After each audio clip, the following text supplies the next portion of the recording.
1941, a date which will live in infamy. The words of an American president 76 years ago. Within hours, young men and women across the country were preparing to leave everything and fight for their country. Yeah, and some of them are still with us. One who is named George Hatcher. He's 97 years old, and as you're about to see, he remembers it all in amazing detail. George Hatcher of Erwin, Tennessee, remembers when he heard the news. I went down to the drugstore where all of us young people met. We heard about Pearl Harbor. I'd never heard of Pearl Harbor. But the world heard of Pearl Harbor pretty soon after that. His response? Join the Army Air Corps, train as a radio operator, and join the crew of the B-17 bomber, the Delayed Lady. June the 25th, 1942, I was 21. You look pretty determined, Yeah. pretty tough guy. Yeah. Were you? Yeah, I was. Toughness he would need in a way he never imagined. May 27, 1944, the mission: bomb Germany, stop the Nazis. But that day, German fighters found the Delayed Lady and opened fire. Hatcher and his crew bailed out, but the Germans captured them, even photographed them. In this remarkable image discovered years later, Hatcher is seated. At his feet, fellow airman Larry Oberstein. Germans immediately identified him as Jewish from his dog tag. For his faith, Hatcher says they slit Oberstein's throat. The young American was dying when this photo was taken. After they took the pictures, took us back and put us in a dungeon. And your friend died?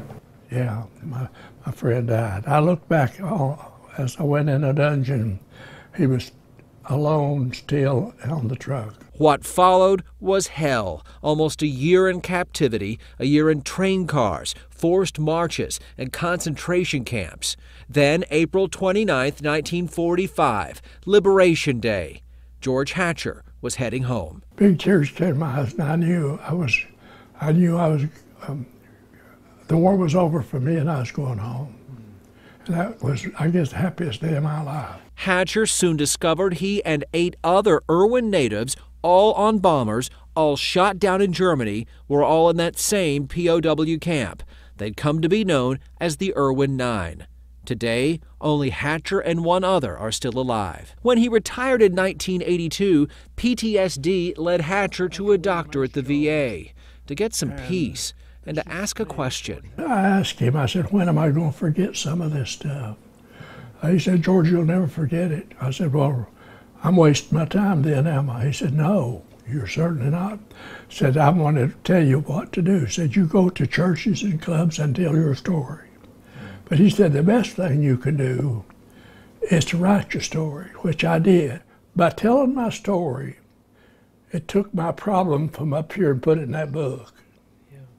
And so by writing that book, it's the best thing I've ever done. Since then, Hatcher's told his story to anybody who'd listen, reminding everyone about the soldiers who never made it home.